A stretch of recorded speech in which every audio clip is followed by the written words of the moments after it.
Welcome back. It is not that it matters. It's the Friday edition, and you know who's back.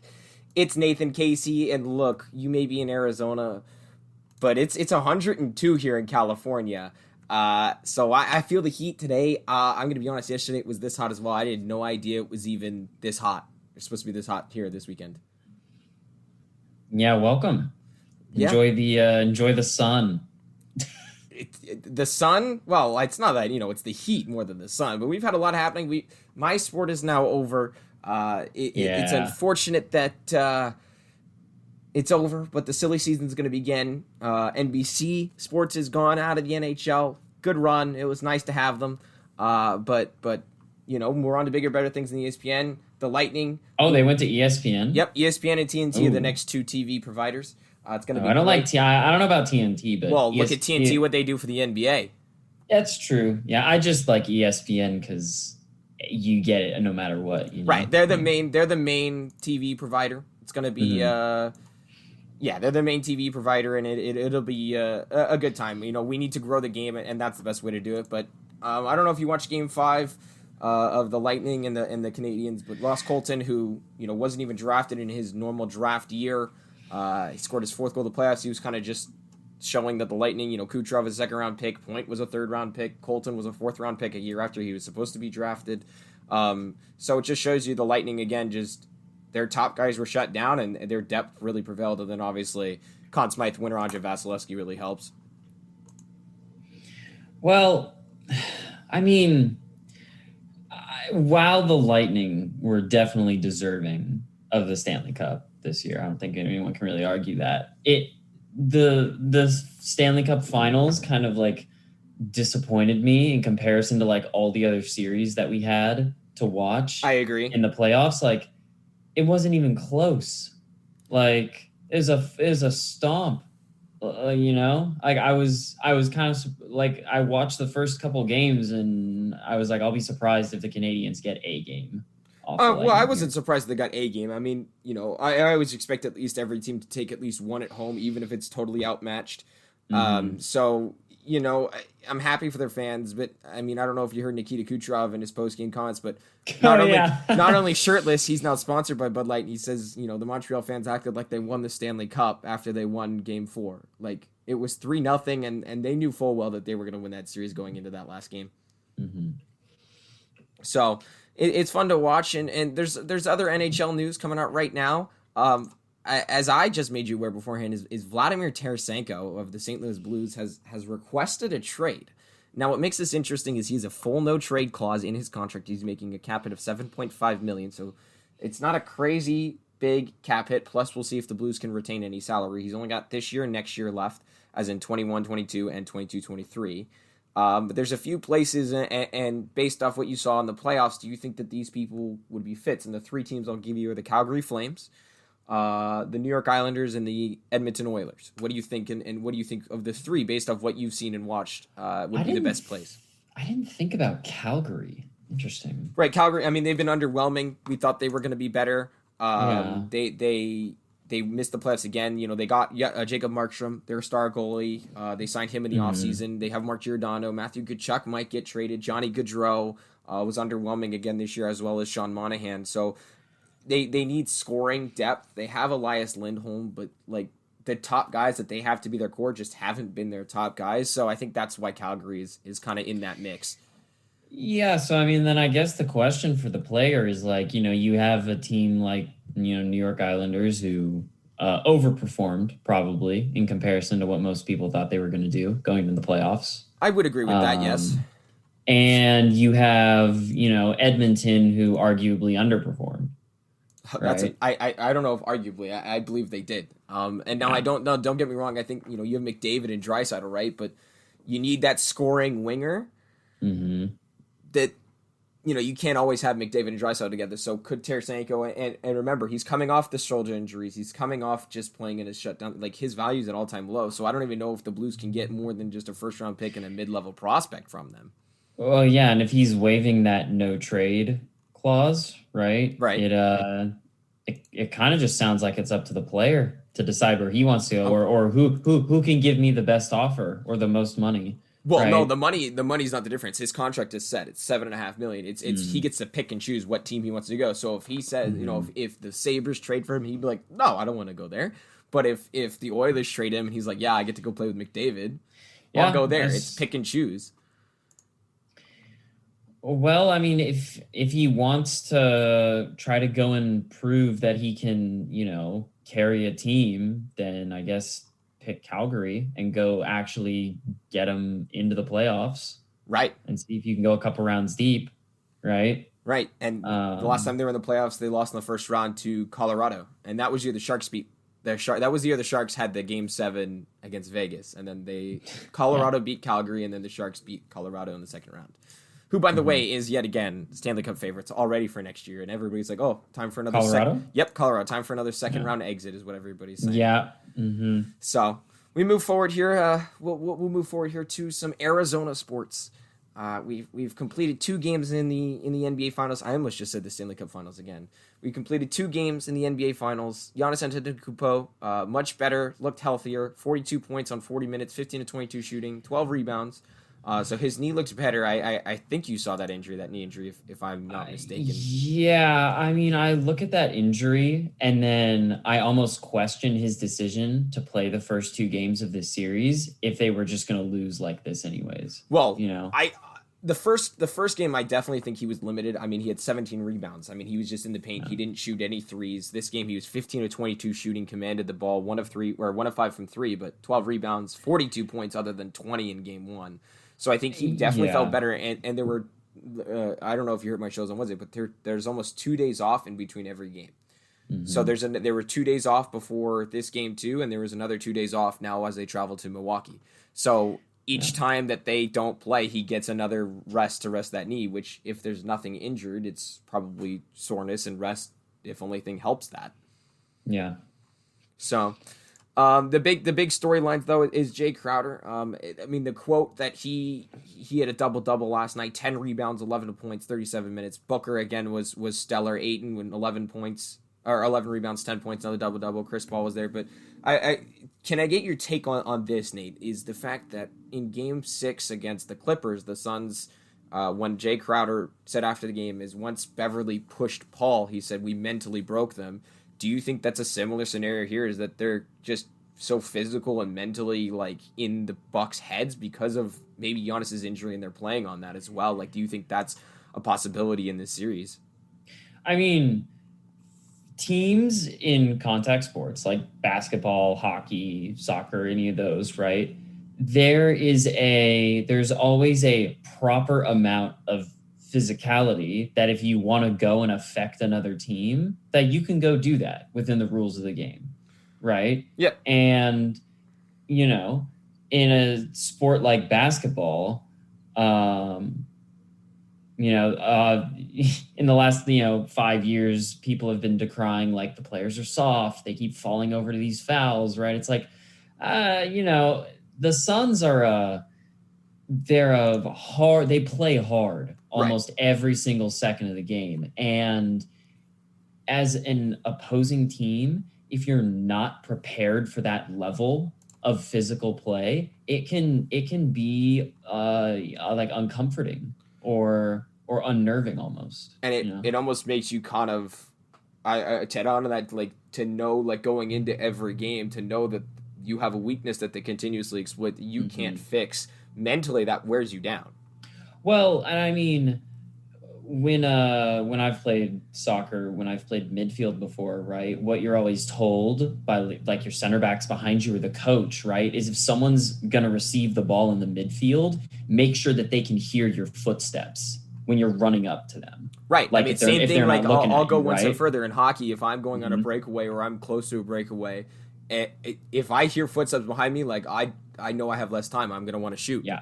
It's all about, sport is as much of a physical game as a mental game, right? And the Suns are winning the mental game against basically all of their opponents. Which is making them win the physical game as well. Mm-hmm.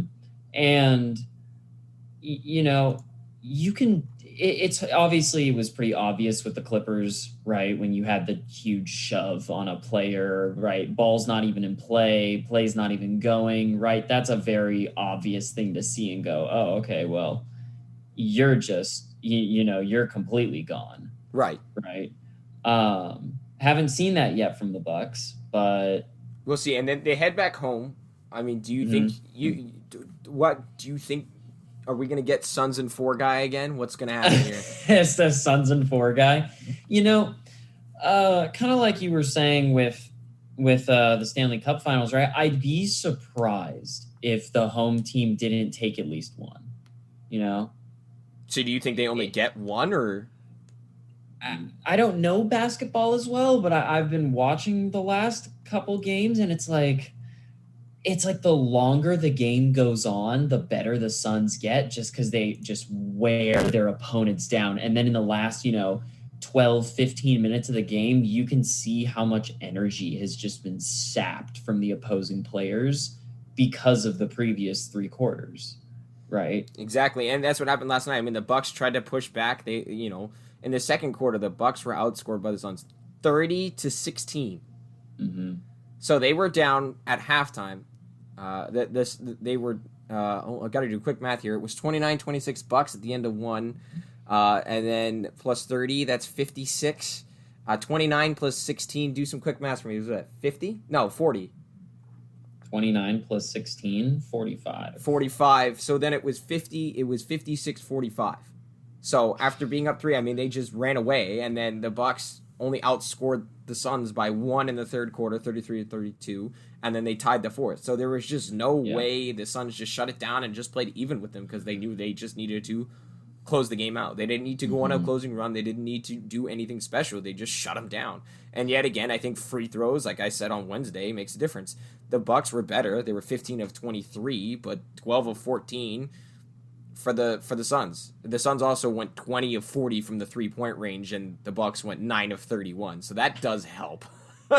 Well, and the thing that I was noticing, especially in the second half of the game, right? It's not that either team sort of had these big sort of scoring runs or anything like that. It was, you'd see the Bucks like finally start to get themselves into a groove and, consistently score on their possessions.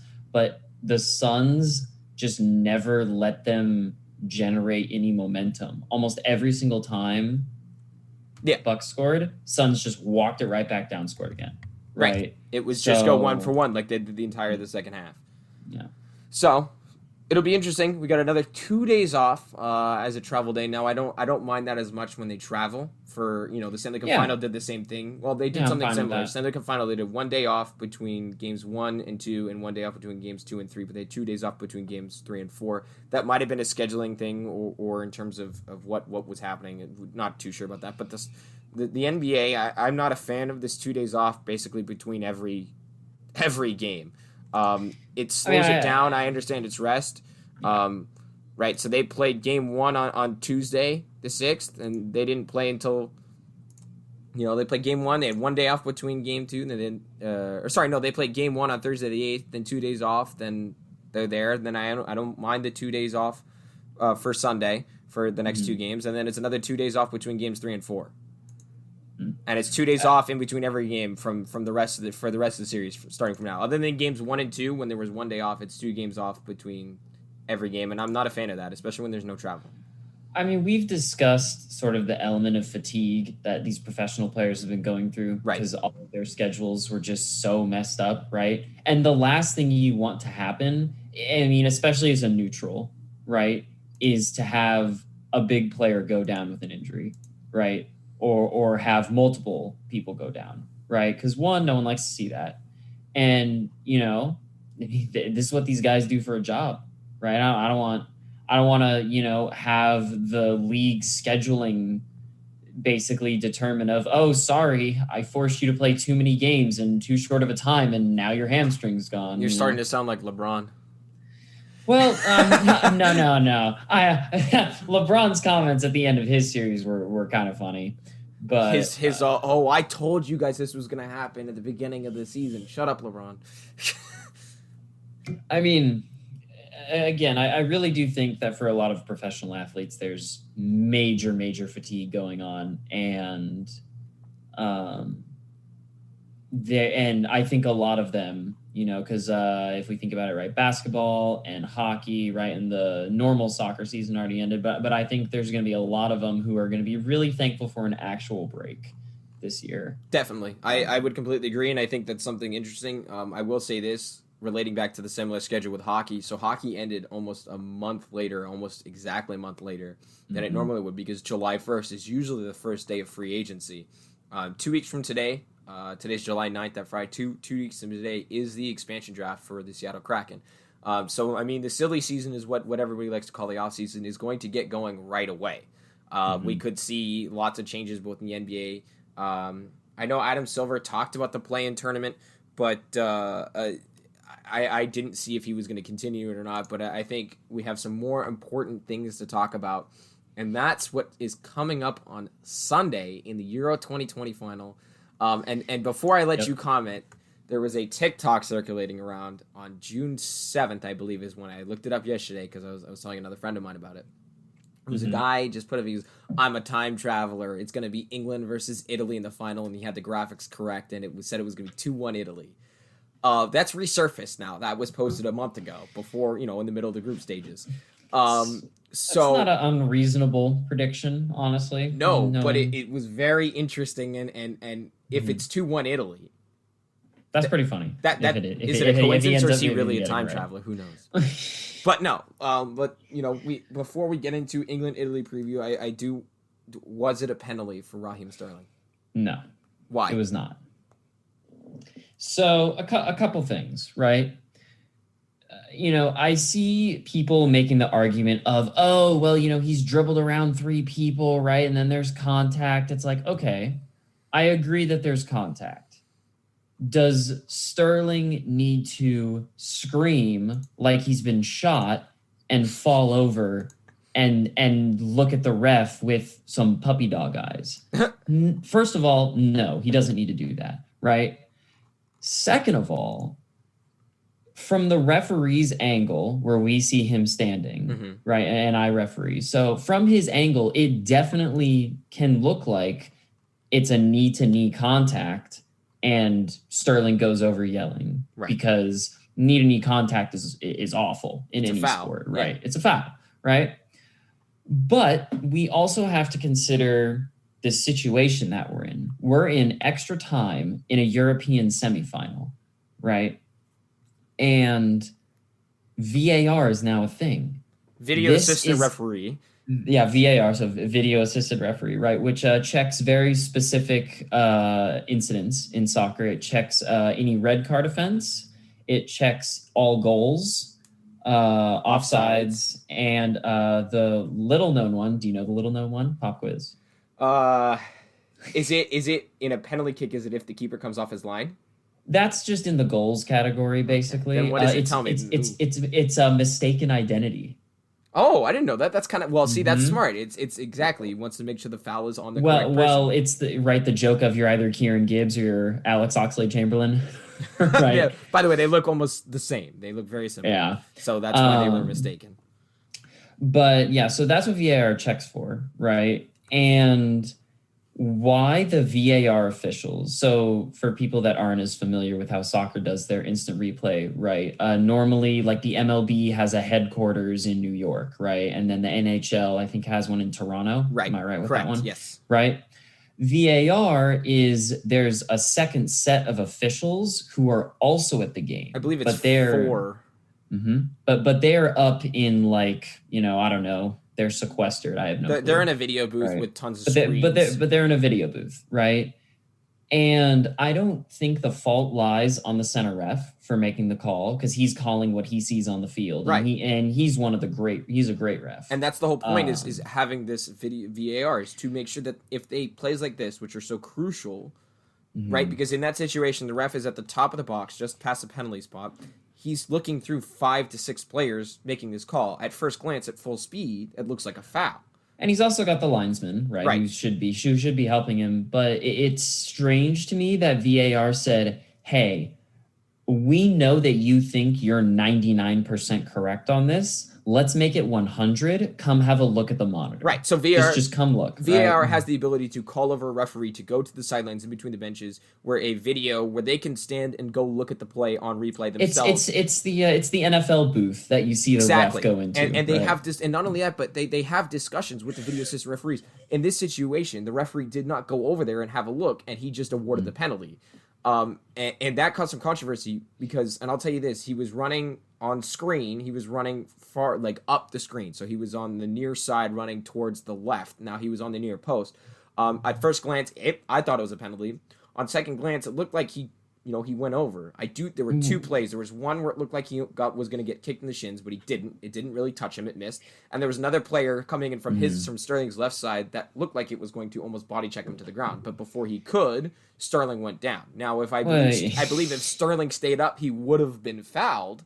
But Sterling has his reputation and continues to keep it with going down early. I saw a clip where he literally dove or he stubbed his toe in the box after an overhead ball, and he fell, and the referee gave a penalty because the referee was out of position, and it stuck. Yeah. And then Kevin De Bruyne finished it. So this reputation that he dives in the box and he keeps getting reward for it, it's only going to fuel that fire. And I want to say this, Jose Mourinho, former Chelsea, Tottenham manager, Champions League winner, Premier League winner. Manchester United manager. Manager, yes. He said he's one of, he and Arsene Wenger, who's one of the greatest coaches in history, managers in history of soccer. But Mourinho had to say this. He said, the best team won. England are better than Denmark, but especially at this level, the semifinals of the Euros. I don't understand the referee's decision, and I understand even less of the fact that VAR didn't bring the ref over to the screen or overturn the decision. It was never a penalty against the first defender, and it was never a penalty in the second defender. Hearing that from Jose Mourinho, who we tend to think of, as kind of he's a hothead, right? He's a hothead, and sometimes his play styles aren't the greatest, and he's a park the bus, defend only type manager. But when he plays boring but effective teams. He's almost like the Barry Trotz of soccer. Just defend, win 1-0, 2-1, 2-0, whatever it is. But hearing that coming from him, you're like, okay, that has some muster behind it. But from Twitter here, Arsene Wenger, I have the video, 45 seconds here of BN Sports English. This is what Arsene Wenger had to say. No penalty, and look, in a moment like that, I believe that the VAR, I don't understand why they don't ask the referee to have a look at it and have a clear. In a moment like that, it's important that the referee is absolutely convinced that it was penalty. Yeah. It was not clear enough to say, yes, it is. And at least he should have had a look on the screen. I don't know why the VAR didn't ask him to go. So for you, no penalty? For me, it was no penalty, no. And VAR has let Denmark down? I think the VAR has let the referee down, not Denmark. Denmark is a bit unfortunate. I understand, it's difficult for the referee, but he must have a look at it. So hearing that, Nathan, and I know you couldn't hear it now, you heard it beforehand. You and I, big Arsenal supporters, so we love Arsene Wenger. So hearing that come from both Mourinho and Wenger, who are two rivals when they're on the field, and like they are well known to be, and rivals. they have very different styles of. And to hear them both agree on this, the fact that both of them essentially said the same thing, to me, is pretty significant, because if Wenger and Mourinho are agreeing on something that happened in a soccer game, especially at this especially at this level, right? You're talking about a microscopic chance of them both being incorrect if they agree. Right, and these two are like, they may not agree and they have very different tactics, but they're very knowledgeable in the sport, especially Wenger. I mean, Wenger has coached one of the few, if I believe the only team that's called in the Premier League that is the Invincibles. He has coached a team that literally never lost in every single game in the Premier League. That's wins and draws. So a draw is not a loss, it's a tie. Yeah. Wenger is a Hall of Famer, right? If you were to say there's a Hall of Fame of soccer in America, whatever it is, Wenger is a first ballot unanimous decision manager. Mourinho, you can make the argument he's the same. Yeah. So the fact that these two agree, it says something, and I'm sure they're not the only ones who agree. And I will say this: as bad as it must feel for Denmark that VAR let them and the referee down, England was the better team. It was a great free kick that Denmark scored on, but I don't believe that they, I believe if they went to the final, they would have gotten slaughtered by Italy. So England were definitely the better team in the game, right? But there's already, for the neutral fans watching, there's already sort of a sour taste with the way England's gotten to the final because a majority of the teams have sort of been jumping around a bunch of different countries. Like there's been games in Spain and there's been games in Hungary and Azerbaijan and Italy, right? All over, right? Well, England have played every single game except one at Wembley, which is in London. So a lot of the neutral fans already feel like England's basically been playing home games the entire time. Well, they have been. And now we see this sort of refereeing decision go in their favor. Do you know where the referee was from? The Netherlands. The Netherlands, okay. Either the Netherlands or Germany. Okay, No, it wasn't Germany because I think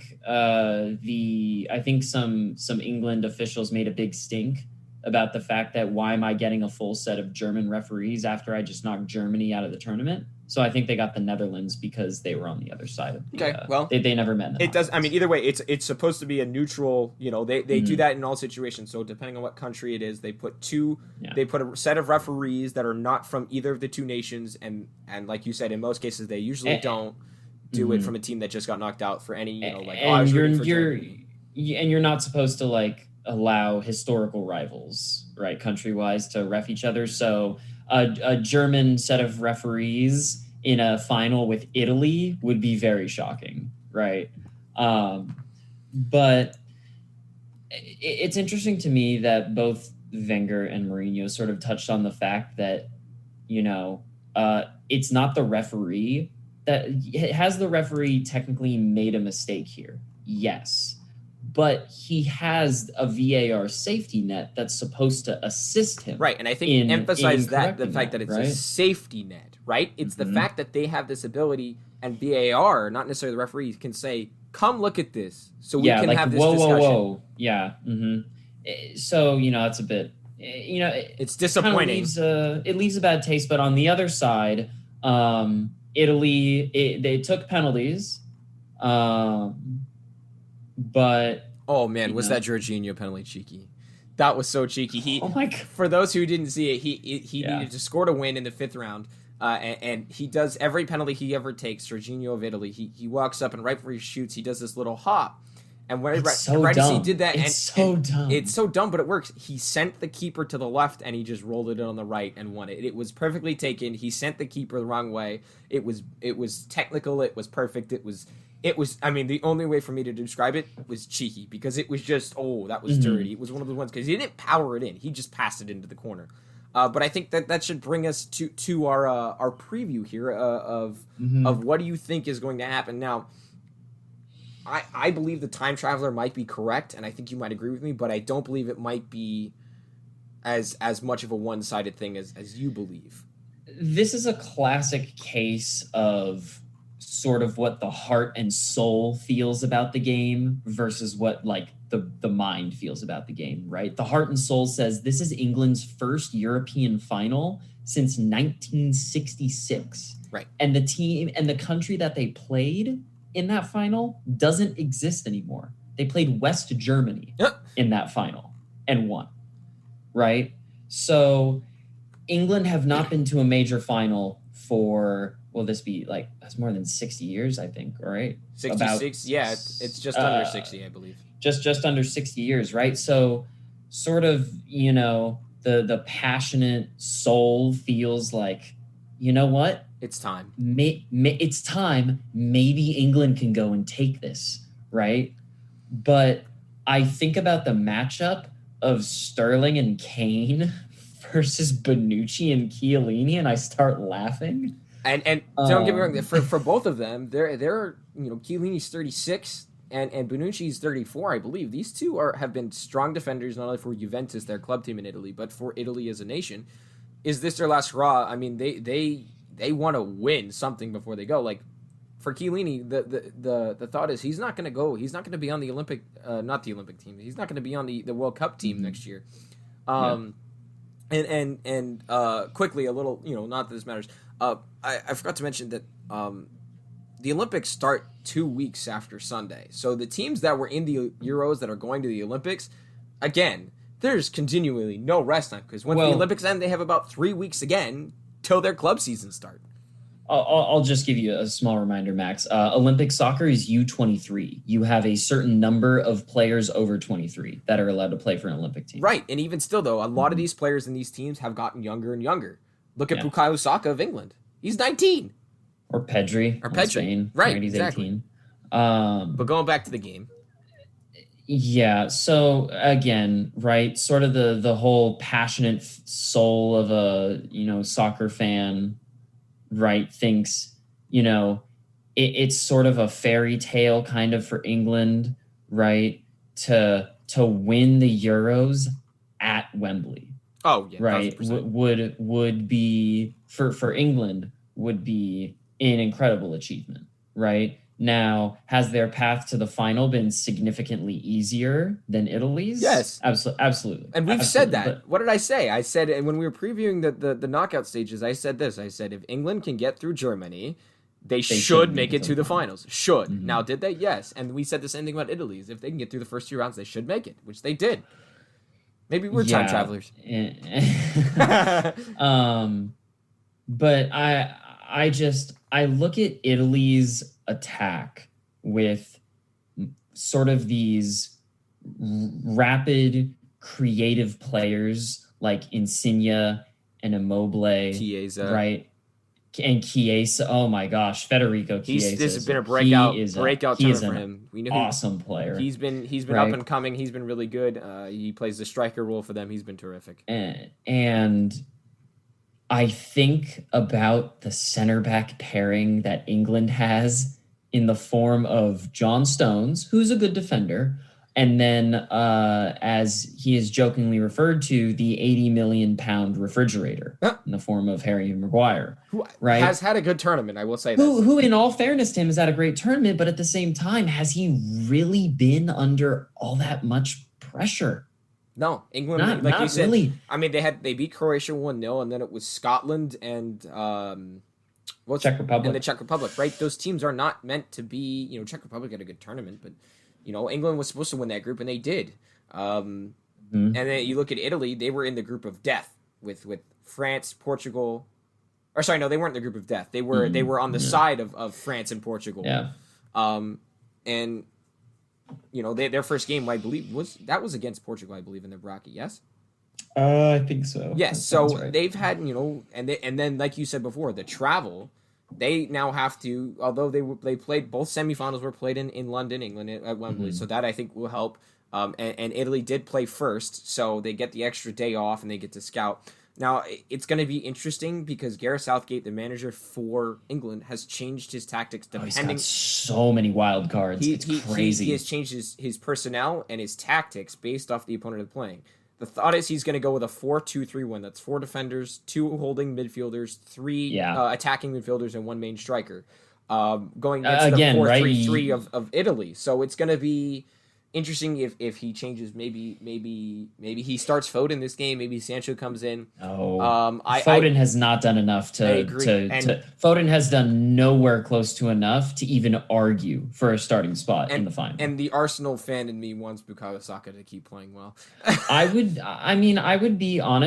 be surprised if Saka didn't start because Italy's left and right back the entire tournament go bombing up the wings with a strong 3 midfield, right? Yep. So it would be because Saka, who is positioned as a attacking midfielder, right mid, right, or something like that, right, is very, very capable defensively, right? Right. He used to play left back for Arsenal before Kieran Tierney got there. And I will say this, I'll go one step further. Saka made his living this year on defenders being like, oh, he's a defender normally. He can't attack us. And so when they pushed up the wings to go attack with the attacking players, those right backs and left backs, the defenders, the wing defenders for the opposing team, he said, okay, thank you, and ran past them with the ball.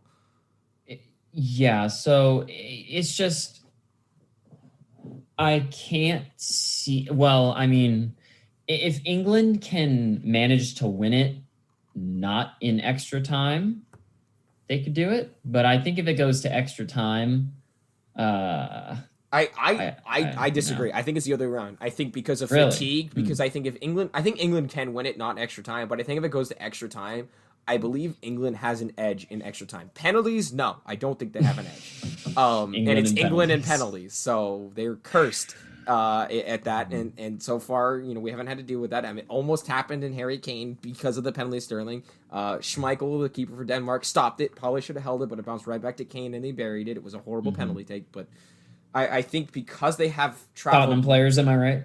What? Tottenham players, am I right? Oh yeah, they're trash. Yeah. KSI YouTuber. I sent you the video. He was live. He was Instagramming his The reaction. only time I'll ever root for a Tottenham player. He's an Arsenal fan, ever. and I know every Arsenal fan was like, "This is the only time we'll ever root for any sort of Tottenham player." And it's an England fan, and you and I, the U.S. sucks at soccer, so you and I are cheering for England. But I do think, getting back to the point here, that I think that if Nate, I really do believe if England gets the extra time, and given how if they're not getting pressured the whole game, I think they only need a couple of chances. That's how they played the whole tournament, and clearly when they're down, they can just shoot the ball all over the place. They just play a specific style. So I think given the fatigue level and given the 5 subs rule, and their 6 home games, home games, I mean, given their, they brought Jack Grealish on for 25 minutes, and then they took him off again. I was which like, makes me also think he's hurt. But going from there, I mean, Southgate has been a wizard in lineups, formations, and substitutes, and he has not really made a wrong move in terms of lineup the entire time. When one thing wasn't working, he switched it. So, and even then, even when they won 1-0 in the first game against Croatia, he still changed his lineup. So he's making adjustments on the fly totally. So I think given the 6 home games out of 7 total games they've played, favors them in extra time. Well, and the thing is that you watch the way Italy scored against people, and it's with an absolutely lethal counterattack. I do not like England defending counterattacks. The only person I like defending a counterattack is Kyle Walker, and there's 4 defenders. Kyle. Well, Luke Shaw. Luke Shaw's had a great tournament. Yes. He's So, quick. and then again, that's just the same thing as But Italy. through the middle, right? I mean, Declan Rice and Phillips, right? They've been good, but they haven't experienced. They've been good, but like they're young players as well. Like they're on Leeds and West Ham. Like they have not played on this stage. Declan Rice ain't gonna be at West Ham for much longer. No, he's not. Thinking. But these players have not played at this stage in their careers. So and they're at home. The pressure of the fans and just the pressure of the nation. Right? They haven't won anything since 1966. They haven't been to a final since 1966. yeah. So there's a lot of pressure here. But give me your prediction before we move on to a topic that I'm sure more people listening here would relate to. But what do you think is going to happen on Sunday? He's got to think, ladies and gentlemen. Don't hurt yourself. I gotta think about it for a second, but well, I'll give you mine. I believe. Sure, let's hear yours. I believe that England will come close, but I believe they're going to lose in penalties. If I'm being honest with you, I think it's going to be 5-4 in penalties. I think it's going to be 1-1 at Wembley. At Wembley, and it's just going to be same old England. I really just don't know if they. I think they get through extra time, but. I think Donnarumma's a great keeper, and I think he keeps him in it. I think it's almost like an Andre Vasilevsky situation. So I think it's going to be Italy 5-4 on penalties.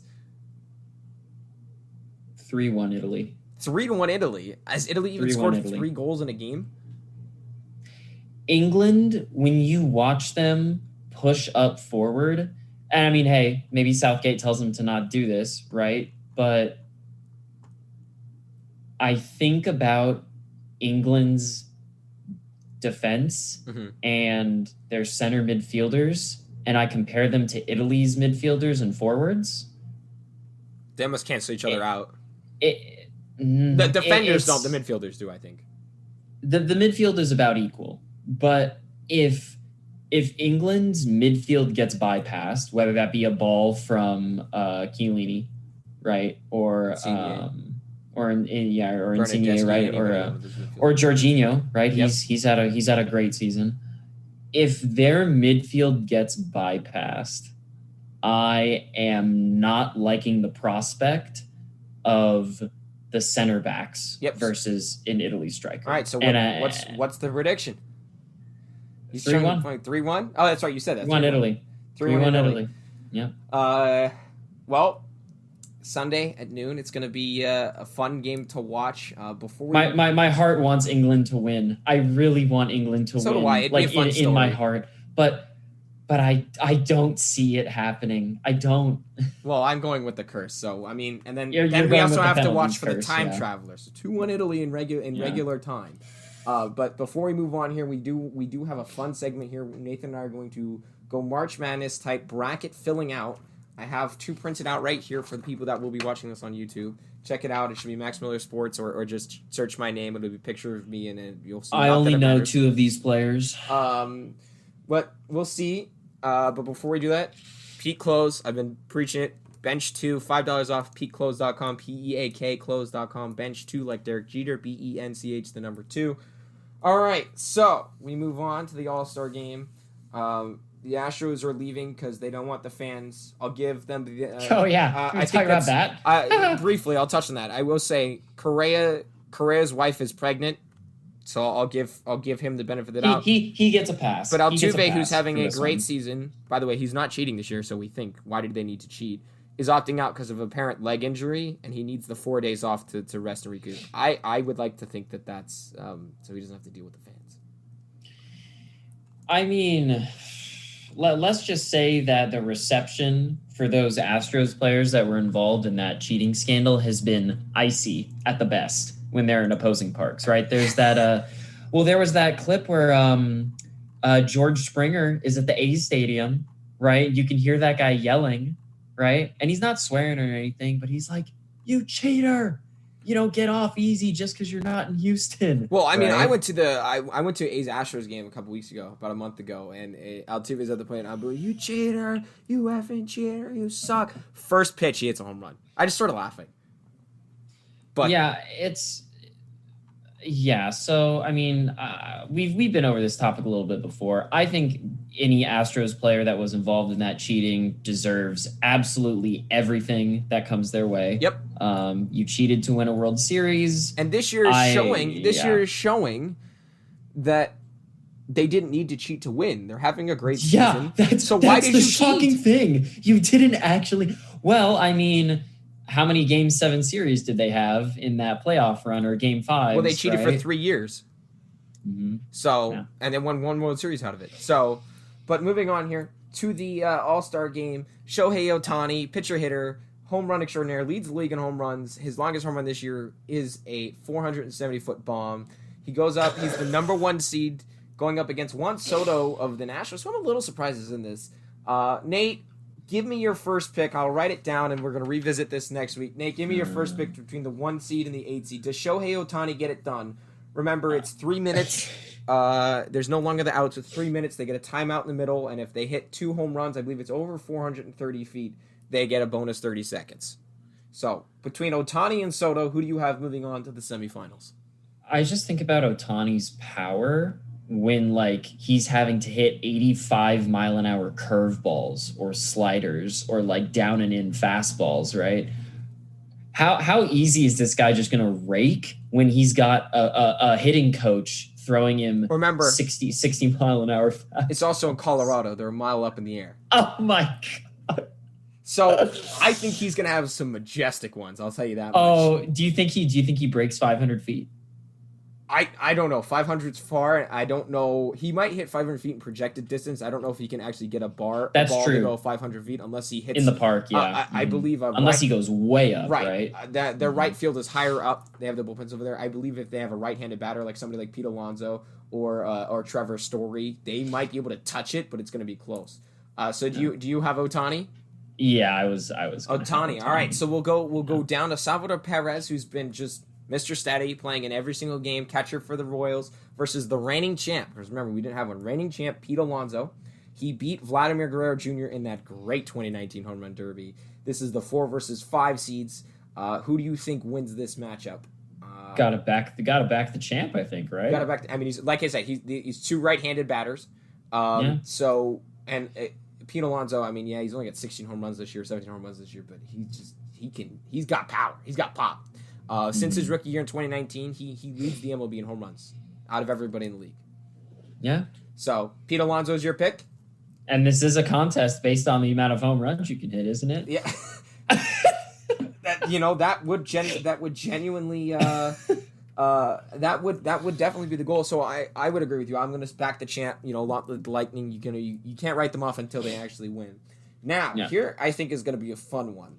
Joey Gallo, who has hit a ball 490 feet in his career in a regular season game, big left-handed hitter for the Rangers, versus hometown boy, shortstop for the Rockies, Trevor Story, who has hit some long home runs as well. Remember, this is Colorado, so we're going to have fans. This is going to be a great story. Gallo, I don't know. I like Story's ability to hit for contact better than Gallo. And the other thing that I would also have is Trevor Story. Remember, these guys, hometown boy. Hometown boy. Remember, they're a mile up. This is going to take some fatigue on these guys, right? They're swinging hard. So they're going a mile up, so the air's going to be thin. So I don't know if that's going to have an issue with it, but I'm going to go Trevor Story. I was going to say hometown boy at the home run derby, and you're not going to back him? Well, I mean, right? We'll see. I mean, this is the I believe this is the this is the number 2 seed, I believe. Yeah, this is the 2-7. The 2-7 matchup. So are you as well going with the hometown boy and Trevor Story? Gotta support the hometown boy. Okay. And you already know my pick for that. I do think, though, however, I will say Joey Gallo. I think Joey Gallo does hit the longest home run of the. Oh, probably. So we'll do that at the end, and I think that will be our tiebreaker of who gets closest to the longest home run and who. Of the last one, I mean, is this a question for you and me? It's 3 versus 6. It's Mr. Future Yankee, I hope, Matt Olson, who I'm so happy is in this tournament. You and your millionaire club keep your grubby fingers away from him. Well, it's Olson versus Trey Mancini. Remember, Mancini's coming from the Royals. He's back from cancer. It's been a great story. He's been one of their best hitters. But it's Matt Olson. I gotta back my Oakland guy. I don't think this is going to be close. Olsen's swing is so smooth. It's so easy. And I really think that it's going to be a walk in the park for Olsen there. All right, semifinals, and I think this one has the potential to be the most exciting matchup, if this is correct. We so far we fully agreed, and here's where I think we're gonna disagree here. It's Otani versus the reigning champ Pete Alonso, which I think is going to be so much fun. Who do you got?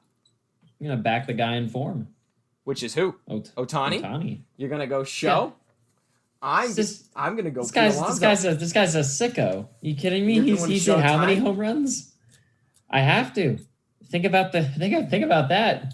Well, I'm gonna go Pete Alonso based off experience. Sure. And I think right-handed batters are favored a little bit in this stadium. For sure. I just don't think it matters with someone like Shohei, who's just going to hit it over 400 feet. I wonder if Shohei's going to pitch himself the ball.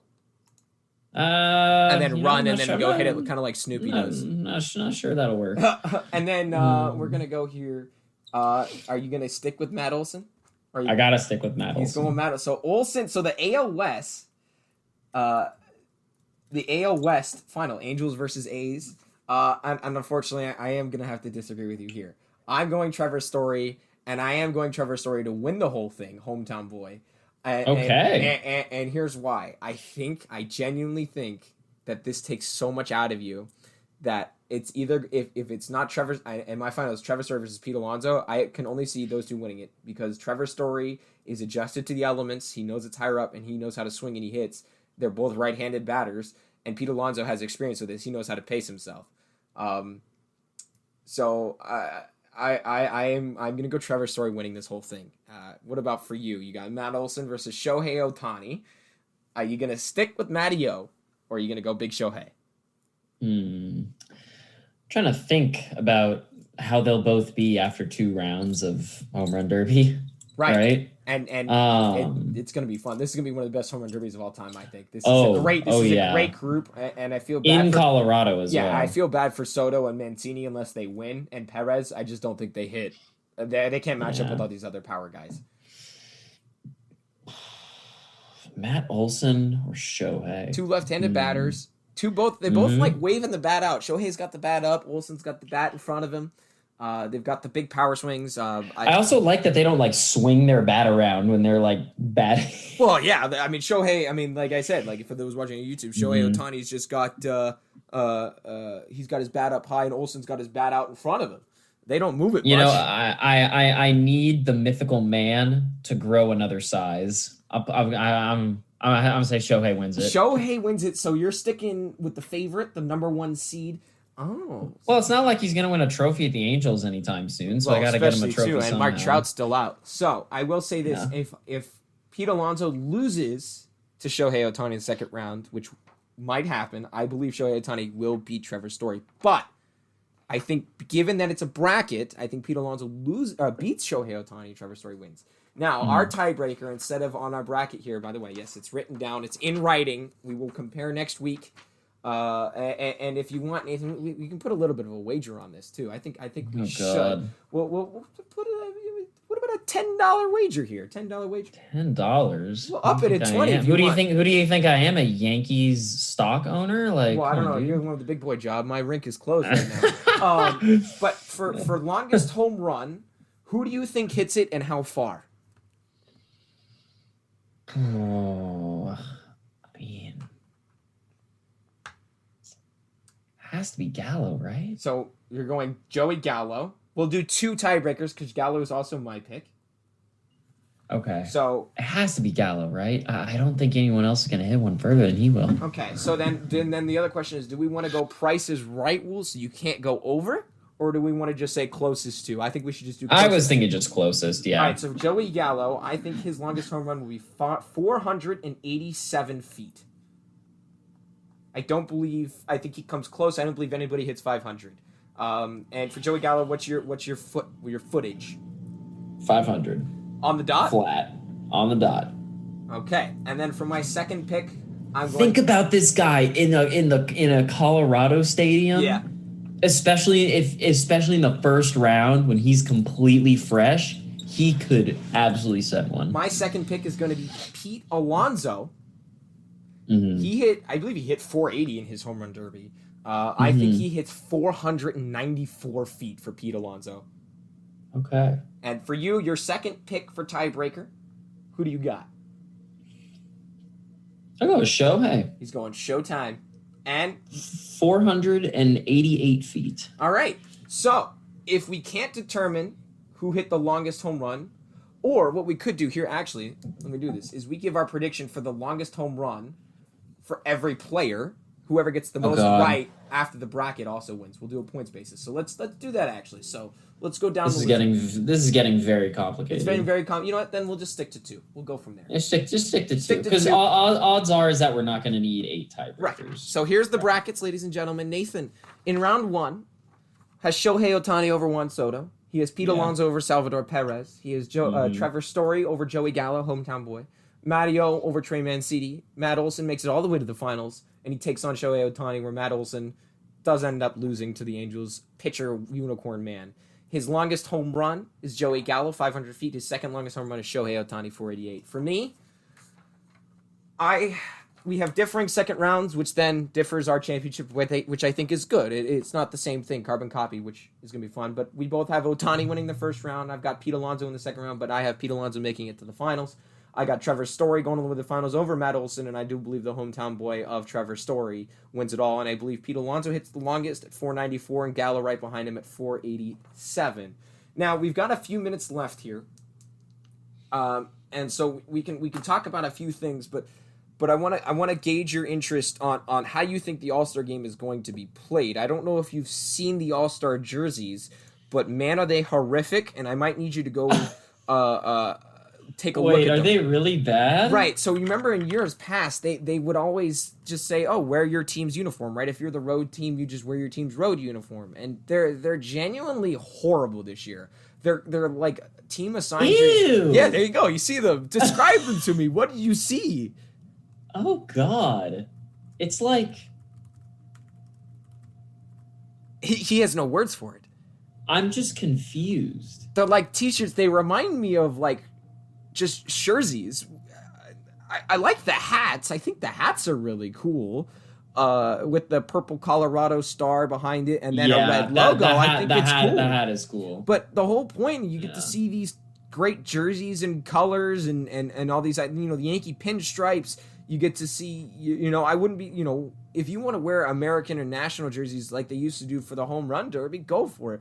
Why are you making these guys wear these like t-shirts with 2 buttons that look like crap for the entire game? This is supposed to be stars. Show your game off. Yeah, this is abysmal.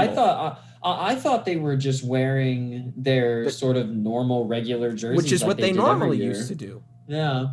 But this is horrible. I will say this. Do you remember when they used to make the All-Star game count for whoever won the All-Star game, whichever league won it, count it for home field advantage in the World Series? It's how did that even come about? I'm just amazed that was a thing. A game that means nothing could change the entire series of the World Series. So I understand you want to make it more competitive, but you want to show your game off. I don't think that this game is going to be played competitively. No, it's not anymore. Remember, they got rid of that rule a few years ago. Mm-hmm. I do believe that the game is going to be fun. I believe that if DeGrom was playing, he would be the all-star starter for the National League. In the American League, I genuinely have no idea. I think it's going to be Ohtani. Yeah, just throw Ohtani up there for in the National League. There's no Dodgers pitchers. I was a little surprised by that. That was surprising. Because Walker Buehler's been terrific as well as Arias. We're not going to talk about Trevor Bauer. And Dave Roberts, the manager of the Dodgers, is the National League manager. So I'm a little surprised that none of them made it. I genuinely know it. Maybe Corbin Burns, Kevin Gausman of the Giants, who's been a Cy Young candidate, has been terrific. God, that whole thing with Trevor Bauer is just awful. Yeah, we'll see. He's they've extended his leave, his administrative leave for a while. So we'll keep posted on that. But give me your All-Star MVP. Is it just going to be Shohei Ohtani weekend, or is Fernando Tatis Jr., who's starting at shortstop, going to take over? Oh, I mean, probably if you add in like Tatis's ability to hit and field, right? Granted, yeah, Shohei's an incredible pitcher, but he's not going to be pitching. Before you say field, quickly here. He leads the majors in errors. He can make the awesome plays, but he leads the majors in errors. But I don't think that's going to matter.